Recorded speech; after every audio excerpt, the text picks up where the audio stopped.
गर्मी को देखते हुए हर साल इसी तरीके से हाथियों की जो देखभाल होती है वो यही रहती है कि जो रोज आमिर के लिए हाथी जाते हैं, आधे हाथी एक दिन जाते हैं और आधे हाथी एक दिन की छुट्टी रहती है। जिस दिन की वो छुट्टी रहती है उस दिन उनका रेस्ट रहता है।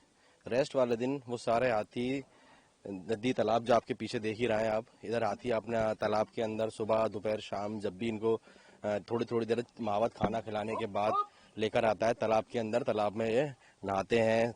पानी से इनको बहुत ज़्यादा ठंडक मिलती है और ये नहाते, सुबह भी नहाते हैं, फिर दोपहर में भी नहाते हैं और शाम को भी नहाते हैं तालाब के अंदर। और साथ साथ इनको जो खाने पीने के अंदर जो हम गर्मियों में विशेष तौर पे ध्यान रखते हैं कि गर्मी में इनको किस तरीके का खाना दिया जाए, तो जो मौसमी फल होते हैं, जिस तरीके से अभी जो तरबूज है और खरबूज है, ये सारी चीज़ें हैं, केला है, इन सबको वो चीज़ें, गन्ने हैं, ये सारी चीज़ें दी जाती हैं। गन्ना तो प्रॉपर हाथियों को दिया जाता है। रोज़ इनकी जो डाइट होती है उसके अंदर गन्ना इनके मुख्य रूप का खाना होता है।